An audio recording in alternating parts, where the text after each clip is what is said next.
షర్మిల మాట్లాడుతున్నారు. లైవ్ చూద్దాం. అని సిబిఐ ఎంక్వైరీ కోరిన మాట వాస్తవం కాదా? జగన్మోహన్ రెడ్డి గారు ముఖ్యమంత్రి అయిన తర్వాత సిబిఐ ఎంక్వైరీ వద్దు అన్న మాట కూడా వాస్తవం కాదా? అంటే మీరు ముందు చెప్పిన మాట అబద్ధమని మీరే నిరూపించుకున్నారు. ఎందుకంటే చంద్రబాబు నాయుడు హస్తం నిజంగానే ఉంటే you would welcome the CBI enquiry.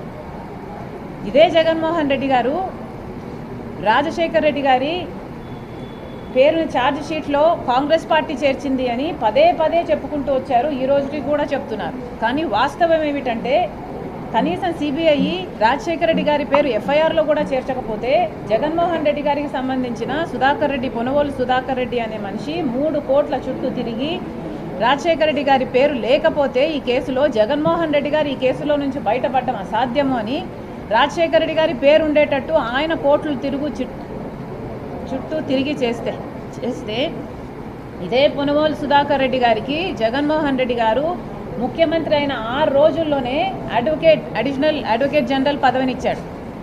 ఎవరైనా తండ్రి పేరుని సిబిఐ ఛార్జ్షీట్లో చేరిస్తే అంత పదవి ఇస్తారండి? జగన్మోహన్ రెడ్డి గారు చెప్పారు కాబట్టే, ఆయన చేశారు కాబట్టే ఈయన పదవి ఇవ్వడం జరిగింది.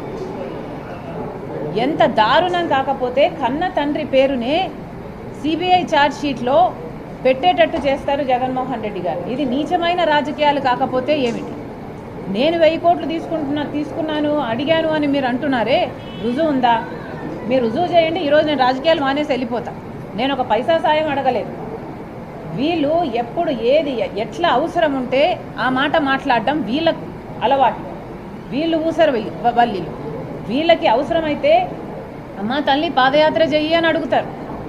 వీళ్ళకి అవసరం లేకపోతే నువ్వు అసలు రాజశేఖర రెడ్డి బిడ్డవే కాదు అన్నట్టు విజయమ్మను కూడా అవమానిస్తారు.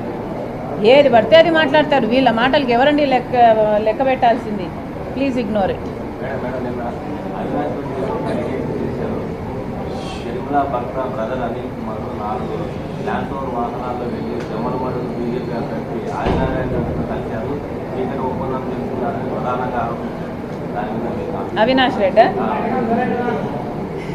అవినాష్ రెడ్డి నా భర్త ల్యాండ్ క్రూజర్లో వెళ్ళి జమల్ మడుగు బీజేపీ లీడర్ని కలిశాడని ఆరోపణ చేశాడు అవినాష్ రెడ్డి గారు.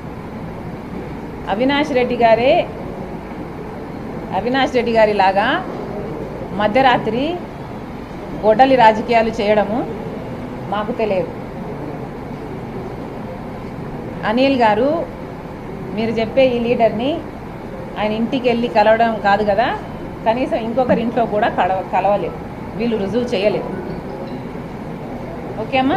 ఒక్క నిమిషం. మన అక్కడ కమలాపురం అభ్యర్థి గాలి చంద్ర ఇందాక చెప్పడం మర్చిపోయి సిపిఐ ఆయన్ని కూడా ఇక్కడ కాంగ్రెస్ అభ్యర్థులతో పాటు కమ్యూనిస్ట్ పార్టీ అభ్యర్థులను కూడా గెలిపించాలి. థ్యాంక్ యూ అమ్మా. Thank you very much. Thank you.